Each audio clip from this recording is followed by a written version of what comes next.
Mes parents ont dit, nous avons dépensé 90% de tes économies pour acheter la maison de ta sœur. Ma sœur s'est moquée de moi, tu n'as plus un seul sou, mais j'ai éclaté de rire, car ils ne savaient pas que ces économies étaient. Je me souviens encore du moment exact où mon monde s'est effondré. Assise dans le salon de mon enfance, je fixais mes parents de l'autre côté de la table basse où j'avais mangé d'innombrables bols de céréales. Maman s'est éclaircie la gorge nerveusement. Amélie, nous devons discuter de quelque chose d'important concernant ton compte en banque. Papa s'est agité sur sa chaise, mal à l'aise, évitant mon regard. Nous avons accédé à tes économies et dépensé 90 000 € pour aider Chloé à acheter la maison de ses rêves.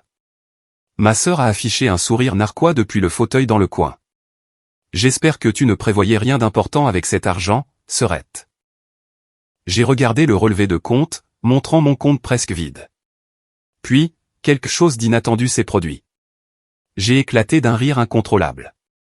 Le rire s'est éteint dans ma gorge alors que la réalité s'abattait sur moi comme une vague glaciale. 90 000 € envolés. 5 ans de ma vie condensés en un chiffre sur un relevé de compte qui affichait maintenant 4 312 € là où il y avait autrefois 94 567 €. Je travaillais comme analyste financière au groupe d'investissement Dubois dans le centre-ville de Lyon, faisant des semaines de 60 heures pendant que mes collègues se plaignaient de leur portefeuille d'actions autour de déjeuners coûteux. Pendant qu'ils achetaient des sacs à main de créateurs et partaient en week-end à Chamonix, je préparais des sandwichs jambon beurre et portais les 3 mêmes tailleurs en rotation. Chaque euro avait un but. Dans mon avenir méticuleusement planifié, le plan d'affaires se trouvait dans le tiroir de mon bureau à la maison, imprimé et relié avec une couverture transparente. Service de conseil financier Martin. 2 ans de recherche, d'analyse de marché et de modèles de projection. L'espace de bureau que j'avais repéré sur la rue de la République avait des bails vitrés et de la place pour 6 employés. Mon rêve à portée de main, jusqu'à ce moment. Comment avez-vous même pu accéder à mon compte, ai-je demandé, ma voix plus stable que je ne me sentais. Maman a tortillé son alliance, une habitude nerveuse de mon enfance. Tu te souviens quand tu as été opéré l'année dernière? Tu nous avais donné un accès d'urgence au cas où tu aurais besoin d'aide avec les factures médicales. L'appendicectomie. J'avais eu peur d'affronter la bureaucratie hospitalière sous médicaments, alors j'avais ajouté temporairement mes 2 parents à mon compte d'épargne. C'était censé être pour les urgences uniquement. C'était une urgence, a insisté papa, sa moustache grise tressaillant. Chloé avait besoin de notre aide. Chloé s'était tirée comme un chat satisfait dans le fauteuil club qui était autrefois mon coin lecture. À 25 ans, elle avait perfectionné l'art d'obtenir tout ce qu'elle voulait sans effort. Cheveux dorés, ongles toujours parfaitement manucurés, portant des vêtements qui coûtaient plus que mon budget d'épicerie mensuel. Elle n'avait jamais travaillé plus de 20 heures par semaine à aucun emploi, prétendant que le travail à plein temps était en deçà de son potentiel. La famille prend soin de la famille, a dit maman, utilisant la phrase qui avait justifié chaque décision injuste tout au long de notre enfance. Quand Chloé a accidenté la voiture de papa au lycée, la famille a pris soin de la famille. Quand elle a abandonné l'université après avoir dépensé l'argent de ses frais de scolarité pour un voyage en Europe, la famille a pris soin de la famille. Quand elle est revenue à la maison à 23 ans avec des dettes de carte de crédit, la famille a pris soin de la famille. Je me suis levé et je suis allé à la cuisine, ayant besoin d'espace pour réfléchir. Le familier papier peint jaune avec de petites marguerites semblait différent maintenant, comme si tout était légèrement flou. Par la fenêtre, je pouvais voir la nouvelle Audi de Chloé dans l'allée, celle qu'elle avait achetée il y a 6 mois, bien qu'elle prétende être fauchée. Vous ne comprenez pas ce que cela signifie, ai-je dit en retournant dans le salon. Cet argent était mon avenir, mon entreprise, mon indépendance. Chloé a ri, un son comme des carillons dans une tempête. Oh, s'il te plaît, Amélie. Tu gagneras plus d'argent. Tu es la responsable. Celle qui retombe toujours sur ses pattes. Le mépris désinvolte de 5 ans de sacrifice m'a frappé comme un coup physique. Pendant qu'elle avait passé la vingtaine à flotter d'un intérêt à l'autre, j'avais construit une carrière, économisé chaque centime possible et planifié un avenir qui gisait maintenant en ruine. De plus, a continué Chloé en examinant son vernis à ongles roses, tu as toujours été égoïste avec l'argent, n'offrant jamais d'aide quand les gens en ont besoin. Peut-être que cela t'apprendra à partager. Je l'ai regardé, incrédule. Égoïste? J'ai aidé cette famille plus de fois que je ne peux compter. Qui a payé pour la nouvelle transmission de papa il y a 2 ans? Qui a couvert la compte pour ton appartement quand tu ne pouvais pas te qualifier pour un bail? C'est différent, a-t-elle balayé d'un geste dédaigneux. C'était de petites sommes. Il s'agit de vraiment aider la famille quand ça compte. Papa s'est éclairci la gorge. Nous avons bien réfléchi à cela, Amélie. Chloé avait besoin de stabilité, et tu as toujours été douée pour reconstruire les choses. Cette maison représente la sécurité pour l'avenir de ta sœur. Les mots semblaient répétés, comme s'ils avaient préparé cette conversation.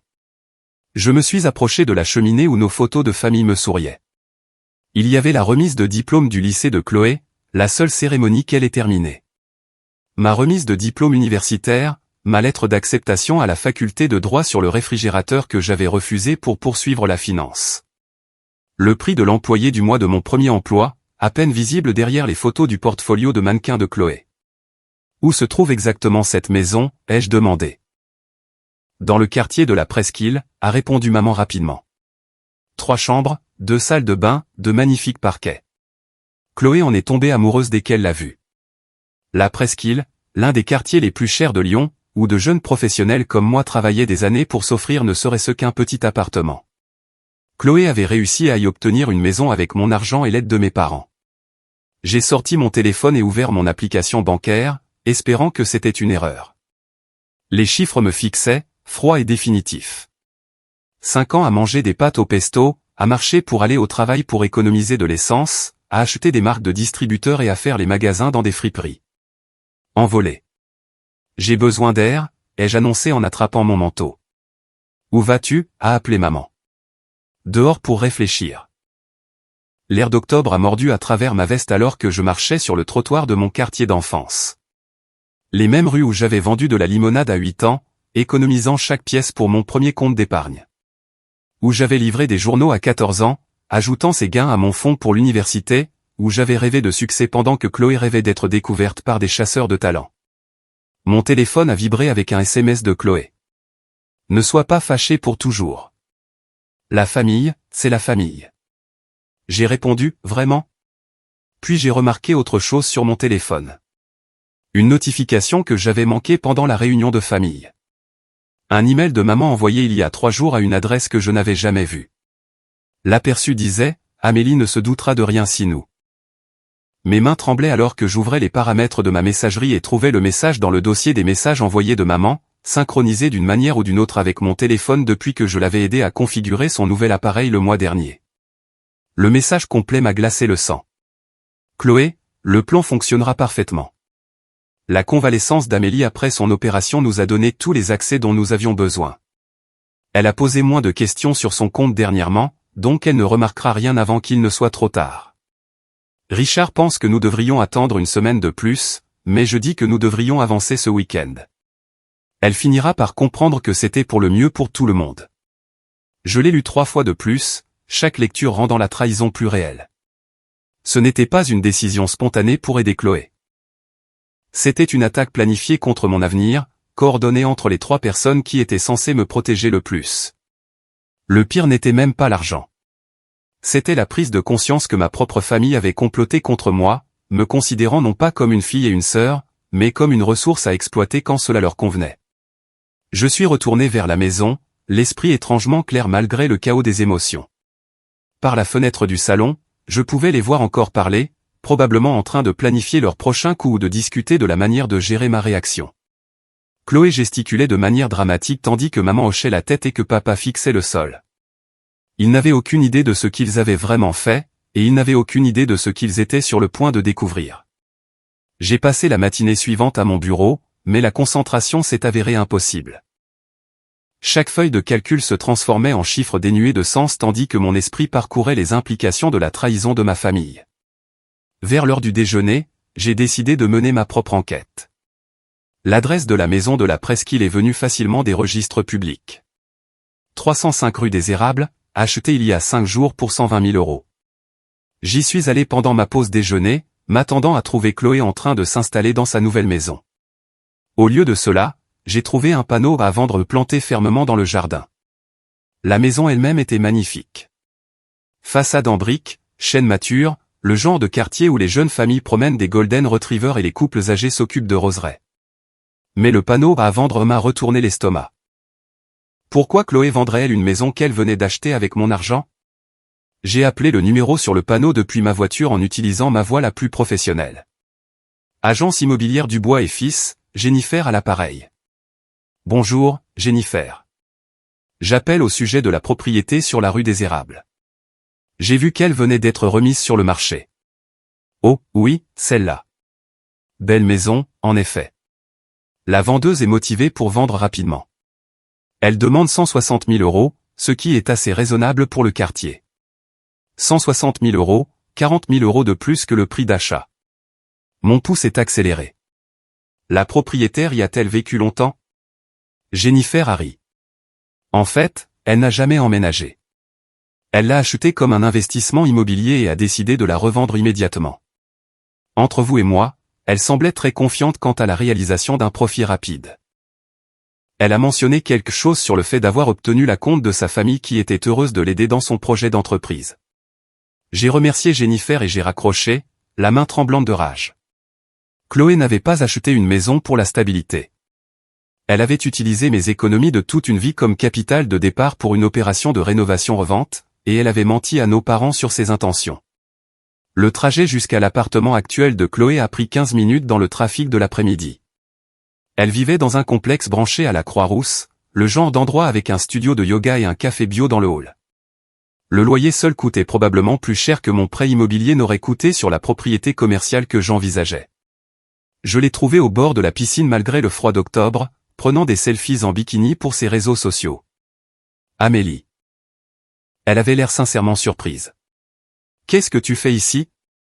Nous devons parler de ta maison. Son expression a changé de manière presque imperceptible, comme quand nous étions enfants et que maman découvrait un des mensonges de Chloé. Quoi à ce sujet? La maison qui est déjà de retour sur le marché pour 40 000 € de plus que ce que tu as payé.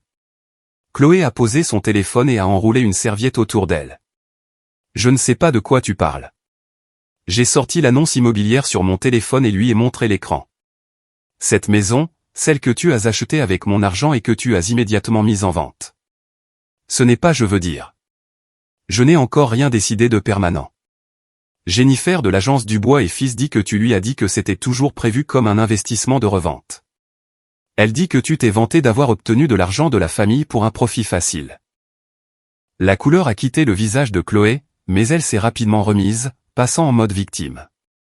Tu comprends tout de travers. Je n'ai jamais dit ça. Alors, tu traites l'agent immobilier de menteuse? Je dis que tu déformes les choses parce que tu es en colère à cause de l'argent. Elle s'est levée et a commencé à rassembler ses affaires. Peut-être que si tu te souciais plus de la famille et moins de ton précieux compte d'épargne, tu comprendrais que j'essaie de construire quelque chose ici. Nous avons marché vers l'immeuble et j'ai remarqué que les pas de Chloé s'étaient accélérés. Elle était nerveuse, ce qui signifiait qu'il y avait plus à découvrir. Construire quoi, exactement? Un empire immobilier financé en volant ta sœur. Je n'ai rien volé, a-t-elle lancé, puis elle s'est reprise et a baissé la voix. Maman et papa ont pris cette décision. J'ai juste accepté leur aide avec grâce, contrairement à certaines personnes qui préfèrent garder rancune plutôt que de soutenir leur famille. À l'intérieur de son appartement, j'ai été frappé par le luxe de tout. Meubles neufs, une immense télévision, des équipements de sport de marque. Pour quelqu'un qui prétendait avoir besoin d'aide financière, Chloé vivait remarquablement bien. Depuis combien de temps tu planifies ça? Ai-je demandé. Planifier quoi? La revente de la maison, l'utilisation de mon argent, convaincre maman et papa que tu avais besoin d'aide alors que tu avais en réalité besoin de capital d'investissement. Chloé s'est assise sur son canapé en cuir blanc et a essayé d'avoir l'air blessé. Je n'arrive pas à croire que tu me penses capable d'une chose pareille. J'ai sorti mon téléphone et lui ai montré l'email que j'avais trouvé de maman. Alors explique ça. Pendant que Chloé lisait, son visage est passé par plusieurs émotions. Surprise, peur, colère, et enfin, défi. Cela ne prouve rien, sauf que maman veillait à mes meilleurs intérêts. Ça prouve que vous avez tous planifié ça ensemble. Ça prouve que tu as menti sur le fait d'avoir besoin d'un endroit où vivre alors que tu voulais vraiment revendre une maison pour faire du profit. Et alors, si c'est le cas? Le masque est finalement tombé complètement. Tu as beaucoup d'argent, Amélie. Tu en as toujours eu plus que moi. Plus d'opportunités, plus de succès, plus de tout. Pourquoi ne devrais-je pas obtenir quelque chose pour une fois? Voilà la vraie raison derrière tout ça. Pas le besoin, pas une urgence familiale, mais la jalousie et le sentiment de droit déguisé en victimisation. J'en ai plus parce que je travaille pour ça, ai-je dit doucement. Parce que j'économise au lieu de dépenser pour des vêtements de marque et des appartements chers. Parce que je planifie l'avenir au lieu d'attendre que d'autres personnes financent mes rêves. Chloé a ri amèrement. Oh, s'il te plaît. Tu agis comme si tu étais tellement meilleur que tout le monde avec tes feuilles de calcul et tes plans sur 5 ans. Certains d'entre nous veulent vraiment vivre leur vie au lieu d'être obsédés par les soldes bancaires. Vivre ta vie avec l'argent des autres. L'argent de la famille, a-t-elle corrigé? De l'argent qui devrait être partagé quand quelqu'un a une réelle opportunité. J'ai de nouveau regardé autour de son appartement, remarquant des détails que j'avais manqués auparavant. Des livres sur l'immobilier sur la table basse, un ordinateur portable ouvert sur des annonces immobilières, des cartes de visite d'entrepreneurs éparpillées sur le comptoir de la cuisine. Depuis combien de temps tu prévois de te lancer dans l'immobilier? Quelques mois, depuis que j'ai réalisé combien d'argent les gens gagnent en revendant des maisons. Tout ce dont tu as besoin, c'est d'un capital de départ et de la bonne propriété dans un quartier qui prend de la valeur. Un capital de départ que tu as obtenu en manipulant nos parents pour qu'ils me volent. Je n'ai manipulé personne.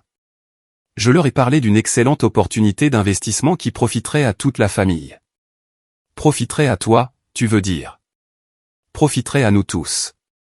Quand je vendrai cette maison, j'aurai assez pour en acheter une autre, et une autre après ça. Finalement, je gagnerai assez pour aider tout le monde. L'illusion était stupéfiante. Chloé croyait vraiment qu'elle faisait quelque chose de noble en utilisant mes économies de toute une vie pour financer son plan pour devenir riche rapidement. Et que se passe-t-il si la maison ne se vend pas ou si tu perds de l'argent sur la transaction? L'assurance de Chloé a vacillé un instant. Ça n'arrivera pas. L'agent immobilier dit que c'est un marché de vendeurs. Les marchés immobiliers changent, Chloé. La valeur des propriétés fluctue. Les investissements échouent. Pas celui-là, a-t-elle insisté. Mais je pouvais entendre l'incertitude s'insinuer dans sa voix. Je me suis levé pour partir, ma colère se cristallisant en quelque chose de plus froid et de plus concentré. J'espère que tu as raison, car si ça tourne mal, tu ne seras pas la seule à souffrir. Maman et papa t'ont fait confiance. Et si tu échoues, ils en paieront le prix aussi. Où vas-tu? À la maison, pour trouver comment reconstruire ma vie à partir des ruines que tu as créées. Amélie, attends. La voix de Chloé a pris un ton suppliant. Je sais que tu es contrariée, mais ça pourrait bien se passer pour tout le monde. Quand je gagnerai de l'argent sur cette revente, je pourrai te rembourser avec des intérêts. Si tu gagnes de l'argent. Quand je gagnerai de l'argent. J'ai fait une pause à la porte. Et si je te disais que je ne me souciais plus de l'argent? Chloé avait l'air confuse. Que veux-tu dire? Et si je disais que perdre 90 000 € était la meilleure chose qui me soit jamais arrivée? Je dirais que tu te mens pour te sentir mieux. J'ai souri pour la première fois depuis le début de ce cauchemar. Peut-être. Ou peut-être que tu ne me connais pas aussi bien que tu le penses. La confusion de Chloé s'est approfondie, mais je suis parti sans expliquer. Laissez-la s'interroger là-dessus. Elle comprendrait assez tôt que certaines choses ne sont pas ce qu'elles semblent être, et que certaines personnes sont bien plus intelligentes qu'elles n'en ont l'air. Le trajet du retour m'a donné le temps de réfléchir, et au moment où j'ai atteint mon appartement, un plan se formait. Chloé pensait être maligne en utilisant mon argent pour son entreprise immobilière, mais elle avait commis une erreur critique. Elle m'avait sous-estimé. Le lendemain matin, un appel téléphonique d'urgence de maman est arrivé. Sa voix tremblait d'une panique à peine contrôlée. « Amélie, peux-tu venir? Nous devons parler de quelque chose d'important concernant la situation de la maison. » J'ai trouvé mes deux parents dans leur cuisine, entourés de paperasse et ayant l'air d'avoir vieilli de 5 ans du jour au lendemain. Les mains de papa tremblaient légèrement alors qu'il versait du café et maman tordait un torchon comme si elle essayait d'extraire de l'eau d'une pierre. « Qu'est-ce qui ne va pas ?» ai-je demandé, bien qu'une partie de moi le soupçonnait déjà. « C'est à propos de l'argent pour la maison de Chloé, » a dit papa sans me regarder dans les yeux. « Tes économies n'étaient pas tout à fait suffisantes pour tout couvrir. » Maman a étalé une pile de documents sur la table de la cuisine. Demande de prêt, papier d'hypothèque, relevé bancaire. Ma poitrine s'est serrée en reconnaissant l'entête de Prêts Immobiliers de France. Nous avons dû prendre une deuxième hypothèque sur la maison, a chuchoté maman. 30 000 € pour combler la différence. Les mots m'ont frappé comme des coups physiques. Non seulement ils avaient volé mes économies, mais ils avaient hypothéqué leur maison de retraite pour combler le manque. La maison qu'ils possédaient entièrement depuis 15 ans. Leur sécurité et leur vieillesse maintenant engagées contre le pari immobilier de Chloé. S'il vous plaît, dites-moi que vous en avez discuté avec Chloé d'abord, ai-je dit, bien que je connaisse déjà la réponse. Le silence de papa a confirmé mes craintes. Elle ne sait pas, a admis maman. Nous pensions que ce serait temporaire, juste jusqu'à ce qu'elle vende la maison et puisse nous rembourser. Je me suis assise lourdement à la table de la cuisine où j'avais fait mes devoirs pendant toute l'école primaire, la même table où nous avions célébré mon titre de major de promotion au lycée et mon acceptation à l'université. Maintenant, elle était couverte de preuves de la destruction financière de mes parents. Quels sont les remboursements de ce prêt? 2 400 € par mois, a dit papa doucement. Et vos revenus mensuels? La sécurité sociale et ma pension nous donnent environ 3 200 € au total. Un simple calcul. Après les paiements de la maison, il leur resterait 800 € pour la nourriture, les services publics, les frais médicaux et tout le reste. C'était impossible. Comment avez-vous pu obtenir ce prêt avec vos revenus? Maman avait l'air honteuse. Nous avons peut-être légèrement exagéré notre situation financière. Vous avez menti sur une demande de prêt officielle. Nous avons exagéré, a corrigé faiblement papa. J'ai étudié la paperasse plus attentivement. Ma formation d'analyste prenant le dessus malgré le chaos émotionnel. Les conditions du prêt étaient prédatrices. Taux d'intérêt variable, pénalité de remboursement anticipé, paiement ballon dû dans 3 ans. Ils avaient été ciblés par des prêteurs spécialisés dans l'exploitation des propriétaires âgés.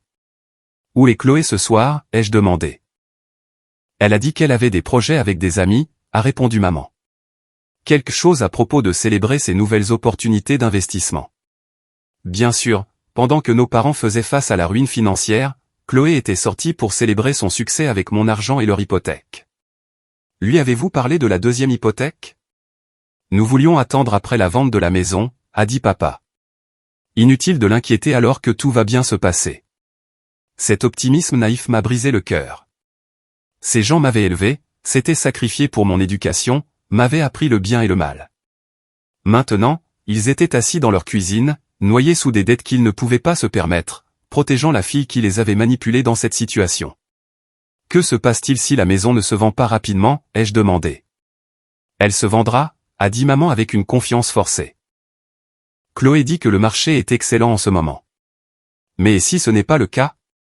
La question flottait dans l'air comme la fumée d'un incendie. Aucun des deux parents ne voulait affronter la possibilité que le plan de Chloé puisse échouer. Nous trouverons une solution, a finalement dit papa. Comme quoi? Peut-être que nous pourrions vendre cette maison et déménager dans un endroit plus petit. Leur maison depuis 32 ans. L'endroit où ils avaient élevé 2 filles, organisé d'innombrables réunions de famille, prévu de passer leurs années de retraite.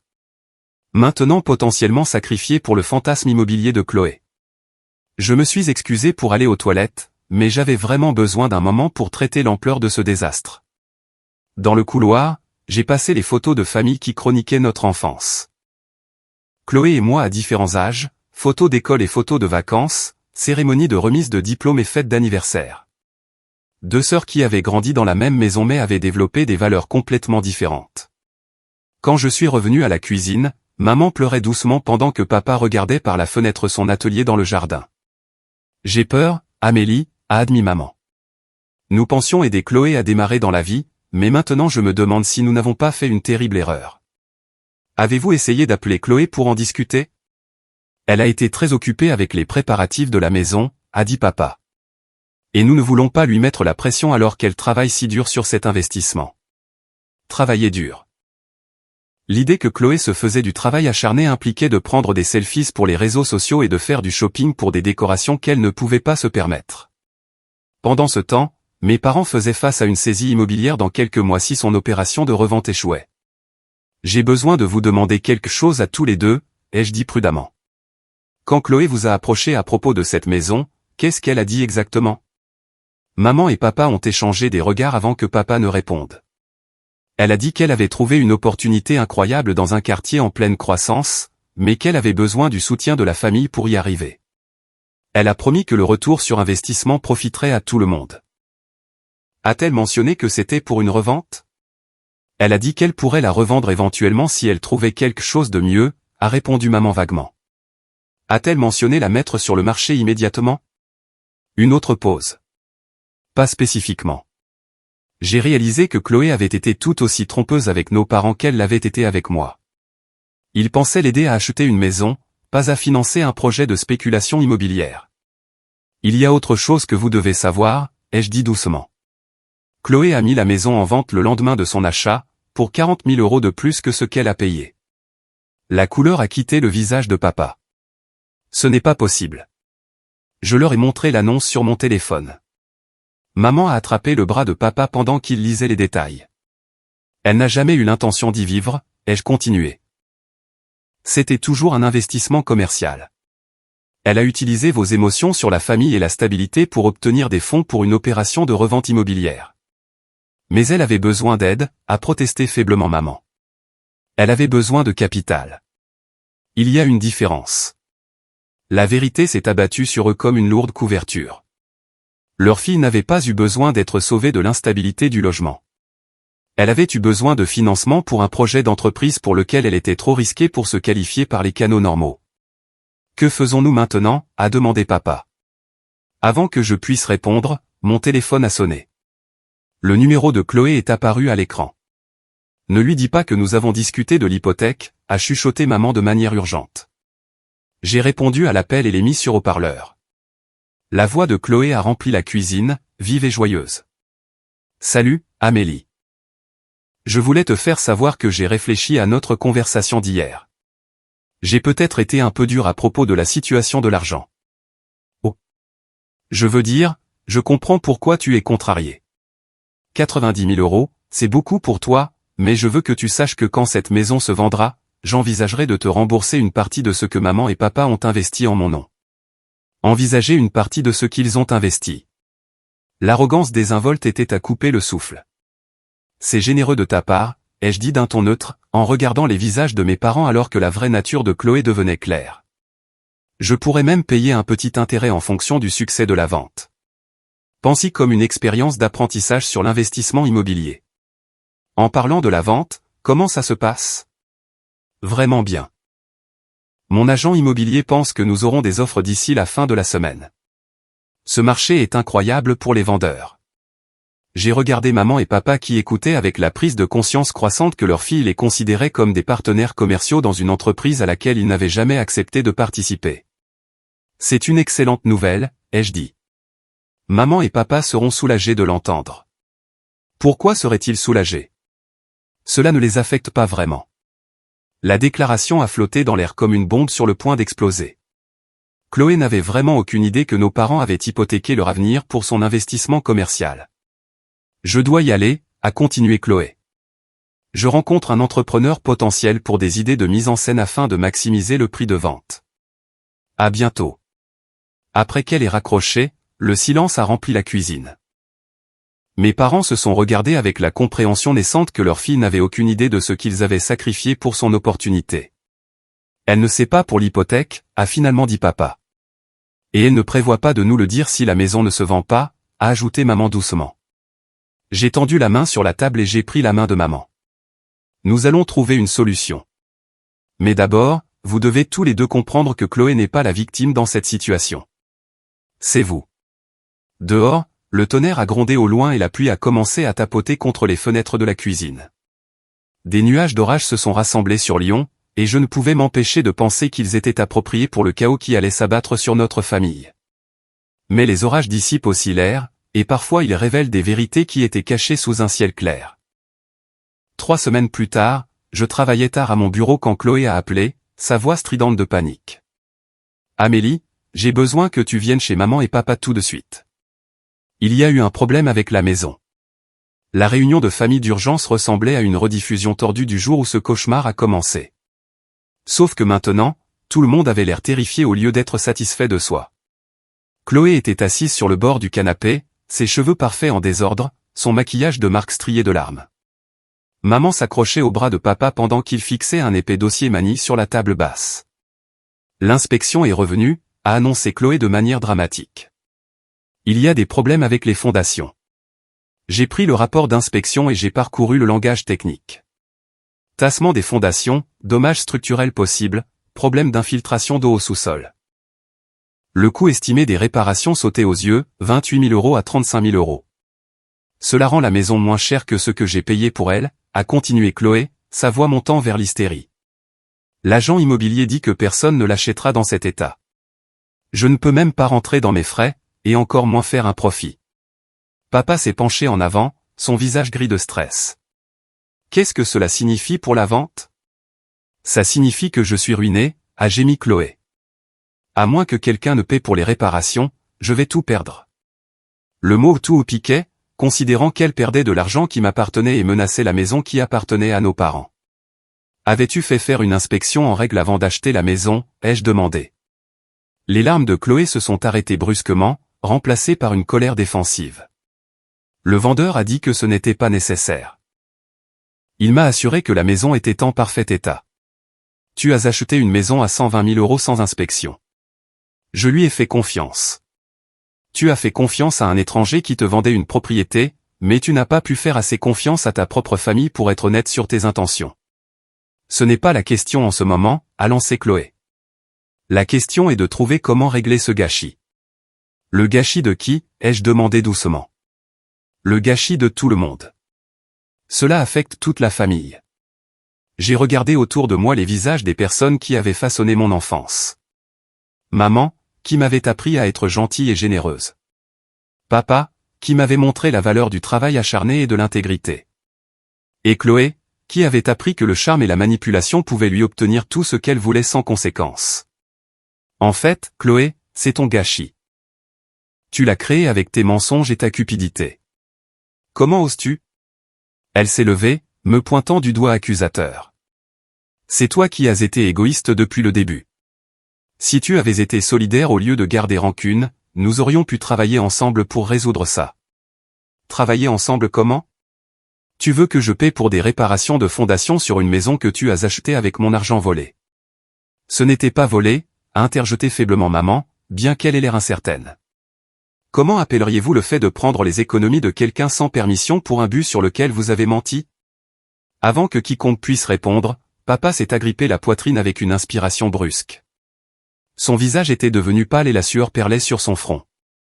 Richard. Maman s'est levée d'un bond, se précipitant à ses côtés. Juste le stress, a-t-il haleté. Mais maman prenait déjà son téléphone pour appeler le 15. Le trajet en ambulance jusqu'à l'hôpital Édouard Herriot semblait surréaliste. J'ai suivi dans ma voiture pendant que maman accompagnait papa et que Chloé restait derrière, prétendant que quelqu'un devait garder la maison. Comme si notre urgence familiale était moins importante que de protéger les meubles de cambrioleurs imaginaires. Dans la salle d'attente des urgences, maman s'est effondrée sur une chaise en plastique et a commencé à sangloter de manière incontrôlable. Tout est de ma faute, a-t-elle chuchoté. Nous n'aurions jamais dû prendre ton argent. Nous n'aurions jamais dû hypothéquer la maison. Nous avons tout détruit en essayant d'aider Chloé, et maintenant ton père pourrait mourir du stress. Papa va s'en sortir, ai-je dit, en passant mon bras autour de ses épaules. Mais qu'en est-il de tout le reste? Même s'il va bien, nous ne pouvons toujours pas nous permettre les paiements de l'hypothèque. Et maintenant la maison de Chloé ne vaut plus rien, et tu nous détestes pour ce que nous avons fait, et je ne sais pas comment réparer tout ça. Le médecin est sorti avant que je puisse répondre. Papa avait subi un léger épisode cardiaque provoqué par le stress et l'hypertension. Il irait bien avec des médicaments et des changements de mode de vie, mais devait éviter les situations stressantes. Éviter le stress. Maman a ri amèrement alors que nous rentrions à la maison des heures plus tard. Comment faire ça quand tout notre avenir financier s'effondre? Nous trouverons une solution, ai-je dit, bien que je ne sois pas sûr de ce que cette solution pourrait être. De retour à la maison, nous avons trouvé Chloé exactement là où nous l'avions laissée. Bien que maintenant elle était au téléphone avec quelqu'un, sa voix animée d'une énergie désespérée. Je me fiche de ce que ça coûte, disait-elle. Trouvez-moi un entrepreneur qui peut réparer des problèmes de fondation rapidement et à bas prix. C'est une urgence. Elle a raccroché quand elle nous a vus et s'est immédiatement lancée dans son dernier plan. J'ai appelé des entrepreneurs toute la soirée. Si nous pouvons faire réparer les fondations pour environ 15 000 €, je pourrais encore être en mesure de vendre la maison pour un petit profit. Où comptes-tu trouver 15 000 €, ai-je demandé. Eh bien, j'espérais. Chloé a regardé maman, qui aidait papa à s'installer dans son fauteuil club. Peut-être que maman et papa pourraient prolonger un peu plus leur hypothèque. Absolument pas, ai-je dit fermement. Ils peuvent à peine se permettre les paiements qu'ils ont déjà. Alors peut-être que tu pourrais aider, Chloé s'est tournée vers moi avec un espoir renouvelé. Tu pourrais prendre un prêt sur ton compte de retraite ou quelque chose comme ça. L'audace était stupéfiante. Même face à l'échec complet de son plan, le premier instinct de Chloé était de trouver de nouvelles sources d'argent des autres à jeter sur le problème.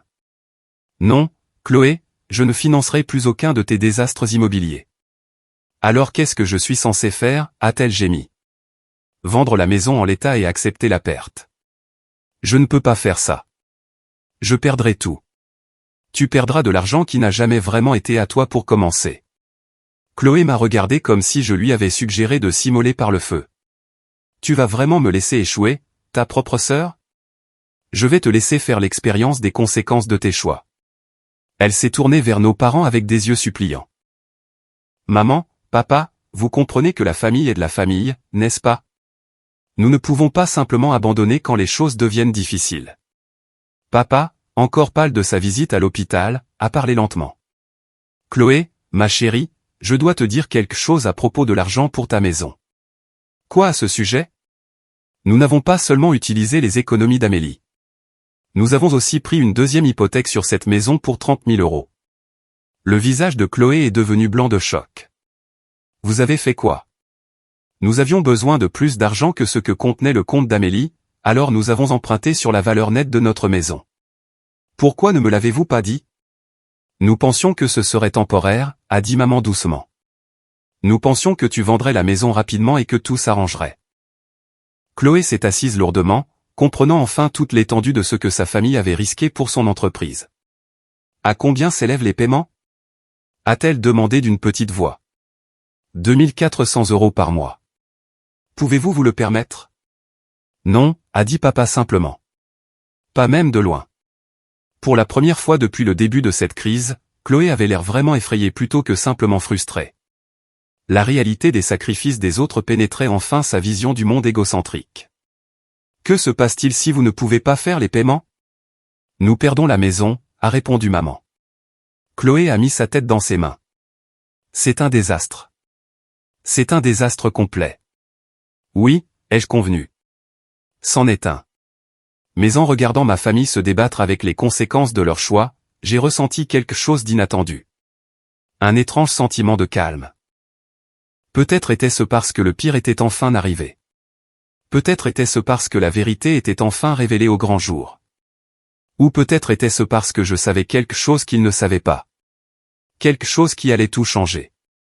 2 jours après la visite de papa à l'hôpital, j'ai convoqué une dernière réunion de famille. Maman et papa étaient assis nerveusement sur leur canapé tandis que Chloé était affalée dans le fauteuil club, l'air vaincu et en colère. La table basse était vide cette fois, à l'exception d'un dossier manille que j'avais apporté de la maison. Je vous ai tous réunis ici parce qu'il y a quelque chose d'important que je dois vous dire à propos de l'argent que vous avez pris sur mon compte d'épargne. Chloé a levé les yeux au ciel. Nous savons que tu es contrariée, Amélie. Tu n'as pas besoin de nous faire à nouveau la leçon sur la responsabilité et les conséquences. En fait, je pense que vous trouverez cela intéressant. J'ai ouvert le dossier et j'ai sorti une pile de relevés bancaires. Ce sont les relevés du compte que vous avez vidé. Maman s'est penchée en avant, confuse. Nous les avons déjà vus, ma chérie. Regardez plus attentivement les dates. Papa a mis ses lunettes de lecture et a étudié les papiers. Ce compte a été ouvert en mars de cette année. C'est exact. Chloé s'est redressée. Qu'est-ce que ça veut dire? Ça veut dire que le compte que vous avez vidé a été ouvert il y a 6 mois, pas il y a 5 ans quand j'ai commencé à économiser pour mon entreprise. La pièce est devenue complètement silencieuse, à l'exception du tic-tac de l'horloge d'anniversaire de papa sur la cheminée. Je ne comprends pas, a dit maman lentement. J'ai sorti une autre série de relevés et je les ai posés sur la table. Ceux-ci proviennent de mon vrai compte d'épargne, celui que j'ai ouvert quand j'ai eu mon premier emploi après l'université. Celui où j'ai déposé chaque chèque de paie et chaque prime pendant 5 ans tout en constituant mon fonds d'entreprise. Chloé a saisi les papiers avec des mains tremblantes. Le solde du compte sur le relevé le plus récent affichait 412 000 €. Ce n'est pas possible, a-t-elle murmuré. Oh, c'est tout à fait possible. Vous voyez, je suis analyste financière. Je remarque des choses comme des questions suspectes sur mes revenus et mes habitudes de dépenses. Je remarque quand des membres de la famille s'intéressent soudainement de très près à mes arrangements bancaires. Et je remarque certainement quand quelqu'un commence à poster sur les réseaux sociaux des messages visant mon argent. Le visage de Chloé est devenu blanc. Tu as vu mes posts. Ceux sur ta sœur ayant trop d'argent pendant que tu luttais. Ceux où tu te plaignais que je n'offrais jamais d'aide à la famille dans le besoin. Oui, je les ai vus. Et quand je les ai montrés à mes amis au travail, ils m'ont suggéré de prendre des mesures de précaution. J'ai de nouveau fouillé dans le dossier et j'ai sorti des captures d'écran imprimées des plaintes de Chloé sur les réseaux sociaux concernant mon succès financier, y compris des commentaires de ses amis l'encourageant à obtenir ce qu'elle méritait de sa sœur égoïste. Alors, j'ai créé un compte leur, ai-je continué. J'ai transféré assez d'argent pour qu'il ait l'air légitime, mais pas mes vraies économies. Puis, j'ai attendu de voir ce qui se passerait. Papa avait l'air abasourdi. Tu savais que nous allions prendre ton argent? Je soupçonnais que Chloé préparait quelque chose quand elle a commencé à venir plus souvent et à poser des questions pointues sur mes finances. Je l'ai confirmé quand je l'ai entendu au téléphone avec quelqu'un discuter de la manière d'accéder aux ressources familiales pour des opportunités d'investissement. Maman s'est couvert le visage de ses mains. Oh mon Dieu, Amélie, nous sommes tellement désolés. La chose intéressante est que le plan de Chloé a en fait parfaitement fonctionné. Elle vous a manipulé pour voler l'argent de votre fille afin de financer sa spéculation immobilière. Le seul problème, c'est que ce n'était pas l'argent qu'elle pensait que c'était. Chloé regardait les relevés bancaires comme s'ils allaient s'enflammer. 400 000 €. Tu as eu tout cet argent tout ce temps. Oui, c'est le cas. Et tu nous as laissé penser que tu étais ruiné financièrement. Je vous ai laissé faire l'expérience des conséquences de vos choix sans vous en sauver immédiatement.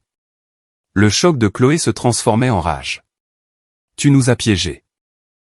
Tu nous as laissé penser que nous avions détruit ton avenir alors que tu allais secrètement bien tout le temps. J'ai documenté votre volonté de détruire ce que vous croyez être mon avenir pour votre gain personnel. Il y a une différence. J'ai sorti mon téléphone et je leur ai montré des photos que j'avais prises de leurs messages textes, emails et conversations au cours des derniers mois. Preuve de préméditation, de coordination et d'un manque total de remords. Tu as la preuve de tout, a dit papa doucement. Oui, y compris le plan de Chloé de revendre la maison, votre fraude à la demande d'hypothèque, et chaque mensonge qui a été raconté pour justifier le vol à la famille. Chloé a bondi sur ses pieds. Tu ne peux pas utiliser ça contre nous. Nous sommes une famille. Famille, ai-je répété pensivement. C'est à ça que tu pensais quand tu as convaincu nos parents d'hypothéquer leur maison pour ton entreprise. C'est à ça que tu pensais quand tu t'es moqué de moi parce que j'étais contrarié de perdre les économies de toute ma vie? C'est différent. Comment? Parce que tu ne perdais rien en fait. Tu étais riche tout ce temps. Je me protégeais des membres de ma famille qui me considéraient comme une ressource à exploiter plutôt que comme une personne à aimer et à soutenir. Maman a levé la tête de ses mains. Que se passe-t-il maintenant, Amélie? Vas-tu porter plainte? La question flottait dans l'air pendant que je réfléchissais à ma réponse. J'avais assez de preuves pour engager des poursuites pour vol contre tous. Je pouvais aussi signaler la fraude hypothécaire aux autorités. Le projet immobilier de Chloé pourrait être considéré comme une forme d'abus de faiblesse sur personnes âgées. Ça dépend, ai-je dit finalement, de si vous êtes prêt à commencer à dire la vérité et à faire de meilleurs choix. Quel genre de vérité, a demandé papa. La vérité sur pourquoi cela s'est produit. La vérité sur la manipulation de Chloé et votre volonté d'y participer. La vérité sur la différence entre aider la famille et permettre un comportement destructeur. Chloé arpentait la pièce maintenant, ses talons de marque claquant contre le parquet. C'est ridicule. Alors, tu es riche et nous avons fait une erreur. Pourquoi tout le monde doit-il être si dramatique à ce sujet? Parce que tu n'as rien appris, ai-je dit calmement. Tu minimises toujours ce que tu as fait. Tu agis toujours comme si tu étais la victime ici. Je suis une victime. Tu m'as piégé en me faisant croire que je volais les économies de ta vie alors que tu allais secrètement bien. Je me suis protégé des gens qui prévoyaient de voler les économies de ma vie. Tes intentions ne changent pas juste parce que tu n'as pas réussi à voler autant que tu le pensais. Papa s'est éclairci la gorge. Amélie, que faudrait-il pour que nous réparions ça? J'ai regardé autour de moi ma famille. Maman, honteuse et effrayée. Papa, essayant de trouver un moyen d'avancer après son problème de santé. Et Chloé, toujours en colère que sa manipulation n'ait pas fonctionné parfaitement. Pour commencer, Chloé doit vendre cette maison immédiatement et utiliser les profits pour rembourser les 30 000 € que vous avez empruntés sur votre maison. Mais je vais perdre de l'argent, a protesté Chloé. Oui, tu en perdras. C'est ce qui arrive quand les investissements échouent. Et si ce n'est pas suffisant pour couvrir l'hypothèque, a demandé papa. J'ai fait une pause, les laissant attendre ma réponse. Alors nous discuterons d'autres options, mais seulement après que Chloé aura accepté l'entière responsabilité des conséquences de ses choix. Chloé m'a fusillé du regard. Et si je refuse? Alors je porterai plainte pour vol, fraude et abus de faiblesse. Je signalerai la fraude hypothécaire aux autorités. Et je m'assurerai que tout le monde dans la communauté immobilière de Lyon sache exactement quel genre de pratique commerciale tu emploies. La menace a suffi à faire sombrer Chloé dans le fauteuil club, comprenant enfin qu'elle avait perdu tout son levier. Ce n'est pas fini, a-t-elle dit d'un air maussade. En fait, ai-je répondu, ça ne fait que commencer.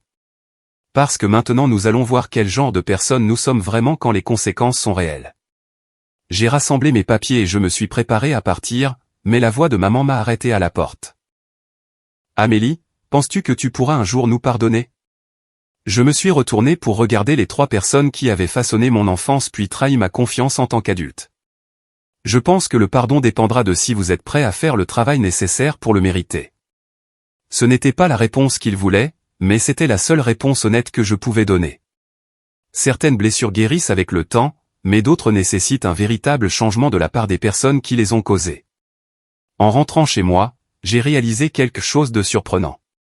Malgré tout ce qui s'était passé, je me sentais plus légère que je ne l'avais été depuis des mois. La vérité était enfin sortie. Les conséquences étaient enfin réelles. Et les personnes qui avaient essayé de m'exploiter comprenaient maintenant exactement ce qu'elles avaient tenté de faire. Pour la première fois depuis le début de ce cauchemar, j'étais en contrôle de ma propre histoire. Une semaine plus tard, j'ai surpris tout le monde en faisant une offre sur la maison de Chloé. L'appel est arrivé tôt un samedi matin alors que Chloé dormait probablement encore. J'avais contacté directement son agent immobilier et fait une offre en espèces de 20 000 €, bien en dessous de la valeur de la maison, même avec les problèmes de fondation. À midi, j'étais propriétaire du 305 rue des Érables. La réaction de Chloé a été nucléaire. « Tu as acheté ma maison ?» a-t-elle hurlé au téléphone. « Comment as-tu pu me faire ça ?»« J'ai acheté une maison qui était sur le marché », ai-je corrigé calmement. « Une maison que tu essayais désespérément de vendre pour limiter tes pertes. Pour 20 000 €? C'est insultant. C'est 20 000 € de plus que ce que tu aurais gagné si personne ne l'avait acheté. Mais tu es ma sœur. Tu aurais pu m'offrir un prix juste. Je t'ai offert exactement ce que la maison valait pour moi en tant qu'investissement immobilier nécessitant des réparations importantes. » Il y a eu une longue pause avant que Chloé ne demande « Qu'est-ce que tu vas en faire ?» La réparer correctement et la transformer en propriété locative. Les données démographiques du quartier suggèrent une forte demande de logements familiaux, et les revenus locatifs devraient fournir un flux de trésorerie régulier une fois les problèmes de fondation résolus. Une autre pause. Tu avais prévu ça. J'ai fait des recherches approfondies avant de faire une offre. Oui, tout ça n'était qu'un plan de vengeance élaboré. J'ai réfléchi à son accusation en remuant mon café du matin. En fait, Chloé, c'est à ça que ressemble un investissement immobilier quand on fait des recherches appropriées, qu'on obtient un financement adéquat et qu'on prévoit les imprévus. Tu aurais pu apprendre quelque chose si tu avais demandé des conseils au lieu de simplement demander de l'argent. La ligne est devenue silencieuse, à l'exception du son de la respiration furieuse de Chloé. La bonne nouvelle, ai-je continué, c'est que 20 000 €, c'est exactement ce dont maman et papa ont besoin pour rattraper leurs paiements hypothécaires et éviter la saisie. Tu leur donnes l'argent. Je structure un prêt qui leur permet de retrouver une stabilité financière tout en apprenant de meilleures compétences en gestion financière. La même offre que je te fais, en fait. Que veux-tu dire ? Je suis prête à aider les membres de ma famille qui sont prêts à être honnêtes sur leurs erreurs et engagés à faire de meilleurs choix à l'avenir.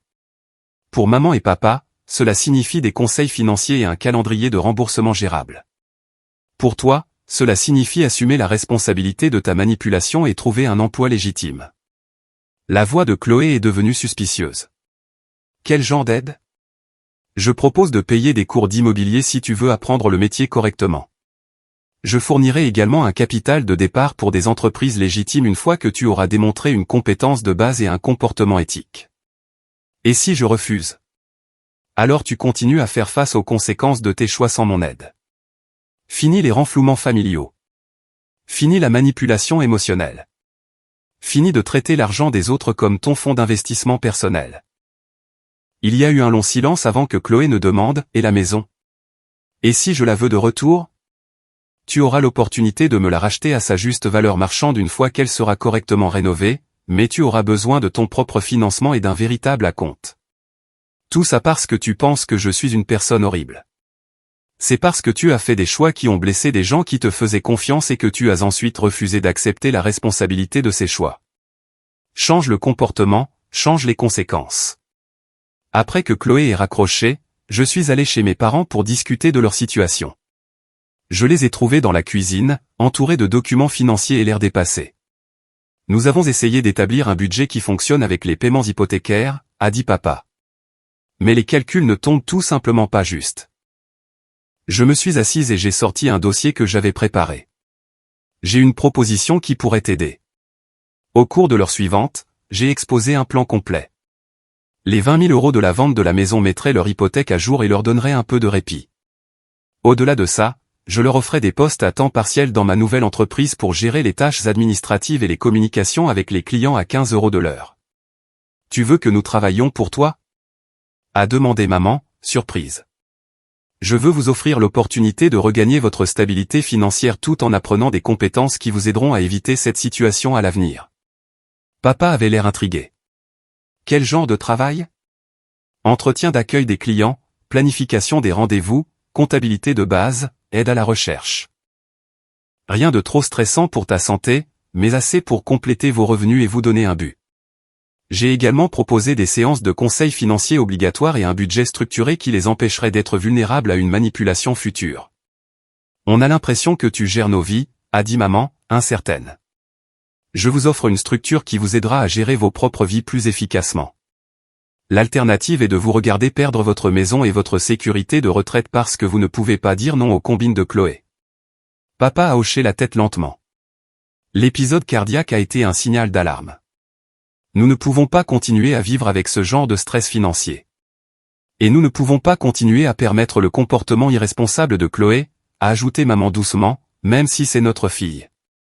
Cette reconnaissance était une percée. Pour la première fois, mes parents reconnaissaient leur rôle dans la création et la perpétuation du sentiment de droit de Chloé. Et Chloé, a demandé papa. C'est toujours notre fille, même si elle a fait des erreurs. Elle est toujours la bienvenue pour participer aux activités familiales une fois qu'elle aura démontré un changement sincère, mais il n'y aura plus de soutien financier jusqu'à ce qu'elle prouve qu'elle peut gérer l'argent de manière responsable. Ça semble dur, a dit maman. Ce qui est dur, c'est de permettre à quelqu'un de détruire la sécurité financière de sa famille pour un gain personnel.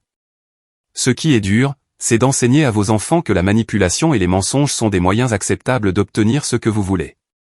Au cours des semaines suivantes, le plan a pris forme. Maman et papa ont commencé à travailler à temps partiel pour mon entreprise de conseil, qui avait officiellement été lancée avec la maison de Chloé comme premier investissement immobilier. Ils ont assisté à des séances de conseil financier et ont appris à créer des budgets réalistes qui tenaient compte à la fois de leurs besoins et de leurs limites. Chloé, pendant ce temps, luttait avec la réalité que sa famille n'était plus disponible comme source de financement d'urgence. Elle a postulé à plusieurs emplois dans la vente au détail avant d'accepter finalement un poste dans une banque locale, commençant au service clientèle avec des possibilités d'avancement basées sur la performance. La transformation n'a pas été immédiate, et il y a eu des revers. Chloé a tenté plusieurs autres campagnes de manipulation, y compris des appels téléphoniques dramatiques sur des urgences qui nécessitaient une aide financière immédiate. Mais avec des limites claires en place, ces tentatives n'ont pas réussi à générer la réponse qu'elle attendait. 6 mois après l'achat de la maison, j'avais terminé les réparations des fondations et j'interviewais des locataires potentiels. La valeur de la propriété avait considérablement augmenté et les revenus locatifs fourniraient un flux de trésorerie régulier pour les années à venir. Plus important encore, ma famille apprenait à fonctionner de manière plus saine. Maman et papa avaient retrouvé leur équilibre financier et découvert qu'ils appréciaient de contribuer à une entreprise légitime. Chloé développait lentement de véritables compétences professionnelles et apprenait que le succès exigeait des efforts plutôt que de la manipulation. La dynamique familiale avait fondamentalement changé. Au lieu de permettre le dysfonctionnement, nous construisions quelque chose de durable basé sur un travail honnête et un respect mutuel. Ce n'était pas la famille avec laquelle j'avais grandi, mais c'était en train de devenir la famille que nous méritions tous. 18 mois après cette réunion de famille dévastatrice, je me tenais dans la cuisine de la maison de mon enfance, regardant papa enseigner à mon nouvel employé comment utiliser le logiciel de base de données pour la gestion des clients. Maman était au téléphone avec un client potentiel, sa voix professionnelle et confiante alors qu'elle fixait un rendez-vous pour une consultation en planification financière. Service de conseil financier Martin avait grandi au-delà de mes rêves initiaux. Ce qui avait commencé comme une opération d'une seule personne s'était étendu à une entreprise de service complet avec 6 employés, y compris mes 2 parents. Le bureau de la rue de la République avait ses baies vitrées que j'avais toujours voulu.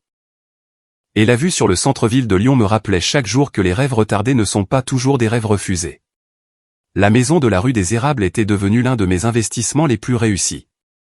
Après avoir réparé les fondations et modernisé l'intérieur, elle abritait maintenant une jeune famille qui payait un loyer qui couvrait mon hypothèque, plus une marge bénéficiaire saine. Plus important encore, elle servait de rappel constant que parfois les pires trahisons mènent aux meilleures opportunités. Maman a raccroché le téléphone avec un sourire satisfait. Nouvelle consultation client mardi prochain. Un couple dans la cinquantaine qui a besoin d'aide pour planifier une retraite anticipée. C'est merveilleux, ai-je dit, sincèrement fier de la façon dont elle s'était naturellement adaptée au monde des affaires. Papa a levé les yeux de son tutoriel informatique. Ce logiciel est incroyable, Amélie. Je comprends pourquoi ton entreprise fonctionne si efficacement.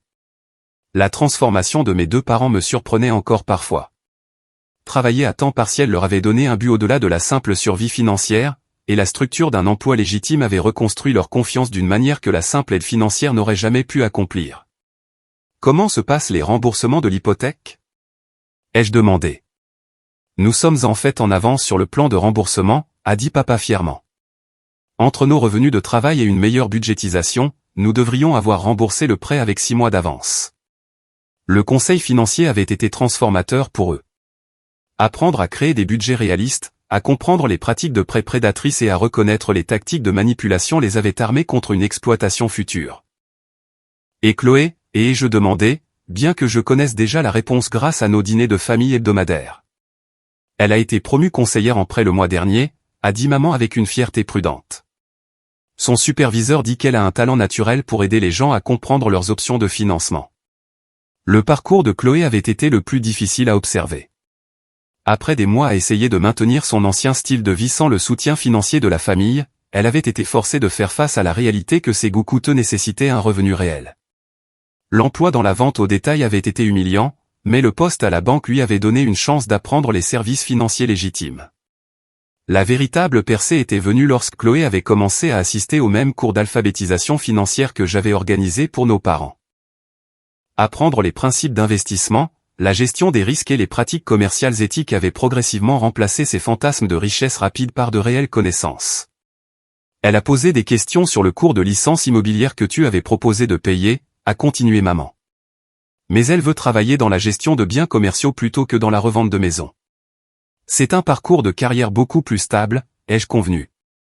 Construire des relations à long terme avec les clients au lieu de chercher des profits rapides. Il avait fallu plus d'1 an à Chloé pour même poser des questions sur l'aide à l'éducation que j'avais offerte. La fierté et l'entêtement l'avaient empêché d'accepter une aide qui venait avec des attentes de comportement éthique et d'efforts sincères. Elle a aussi demandé si elle pouvait venir dîner ce dimanche, a dit maman timidement. Elle veut te parler de quelque chose. Le dîner du dimanche était devenu une tradition hebdomadaire depuis notre crise familiale. Maman, papa et moi nous réunissions autour de la même table de cuisine où j'avais fait mes devoirs enfants, partageant des repas et des conversations sans la tension sous-jacente qui avait caractérisé nos relations avant que la vérité n'éclate. Chloé avait été invitée à ces dîners plusieurs fois, mais elle avait toujours refusé. La perspective de passer du temps avec des membres de la famille qui connaissaient ces tentatives de manipulation avait été trop inconfortable pour elle. Dis-lui qu'elle est la bienvenue, ai-je dit, en le pensant. Elle a toujours été la bienvenue une fois qu'elle était prête à être honnête sur ses erreurs.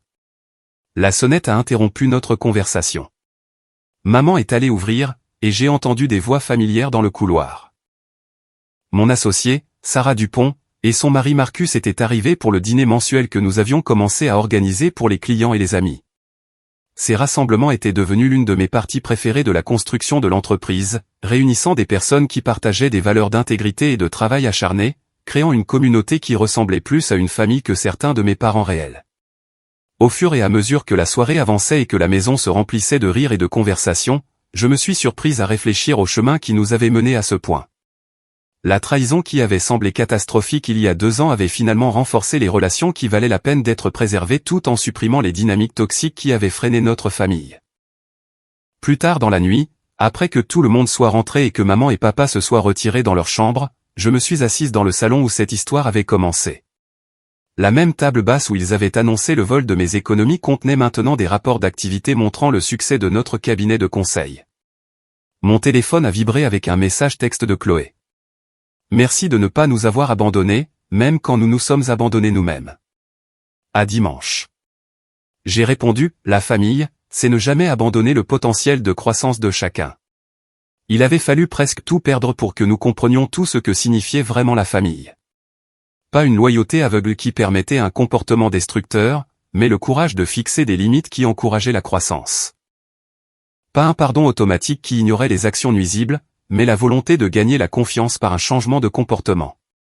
La leçon la plus profonde que j'avais apprise était que se protéger de l'exploitation n'est pas égoïste.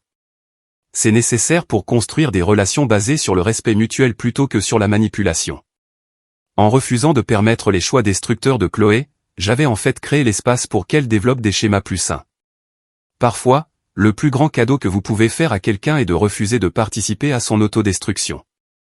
Mes parents avaient appris que soutenir leurs enfants signifiait leur apprendre à être des adultes responsables, pas à les sauver de chaque conséquence. Chloé avait appris que le succès exige des efforts et de l'intégrité, pas du charme et de la manipulation. Et j'avais appris qu'être assez forte pour me débrouiller seule avait en fait rapproché ma famille. 2 ans après que mes parents aient annoncé qu'ils avaient volé les économies de toute ma vie, nous étions tous dans de meilleures situations qu'avant le début de la crise. L'argent qu'ils avaient pris avait été remplacé plusieurs fois grâce au succès de mon entreprise. Leur sécurité financière était plus forte que jamais parce qu'elle était construite sur un revenu durable plutôt que sur une dette dangereuse. Et Chloé développait de réelles compétences qui la serviraient tout au long de sa carrière au lieu de compter sur des combines qui échouaient inévitablement. La maison qu'ils avaient autrefois risqué de perdre était devenue le fondement de dîners de famille où nous partagions des conversations honnêtes sur nos objectifs, nos luttes et nos rêves. La fille qu'ils avaient laissée devenir irresponsable était devenue une femme apprenant à construire son propre succès par des moyens légitimes. Alors que j'éteignais les lumières et montais à l'étage, j'ai pensé à la jeune femme que j'étais il y a 2 ans, travaillant 60 heures par semaine et économisant chaque centime pour un rêve d'entreprise qui semblait avoir été détruit par la trahison familiale. Elle n'aurait pas pu imaginer que perdre 90 000 € mènerait à la construction d'une entreprise valant plus qu'elle n'avait jamais osé l'espérer. Mais encore une fois, elle n'aurait pas pu imaginer que sa propre famille conspirerait pour voler ses économies non plus. La vie a une façon de nous surprendre avec ses cruautés et ses dons, parfois emballés dans le même paquet. Les fondations de la maison de mon enfance étaient solides, tout comme les fondations de nos relations familiales reconstruites. Les deux avaient résisté à des tempêtes qui auraient pu les détruire, mais en étaient sortis plus forts et plus sûrs. Parfois, les meilleures choses poussent sur les ruines des pires choses. Et parfois, la famille que vous construisez est encore plus forte que la famille dans laquelle vous êtes né, surtout quand elle est construite sur la vérité au lieu des mensonges et sur le respect mutuel au lieu de l'exploitation. Le vrai trésor n'était pas l'argent que j'avais protégé ou l'entreprise que j'avais construite. C'était d'apprendre que j'étais assez forte pour me défendre tout en laissant la porte ouverte aux autres pour faire le travail nécessaire pour regagner leur place dans ma vie. En fin de compte, c'est ce que signifie la vraie famille. Pas des gens qui encourageront vos pires impulsions, mais des gens qui vous tiendront responsable de votre meilleur potentiel, même lorsque c'est difficile pour toutes les personnes impliquées. Et c'est une fondation qui durera toute une vie.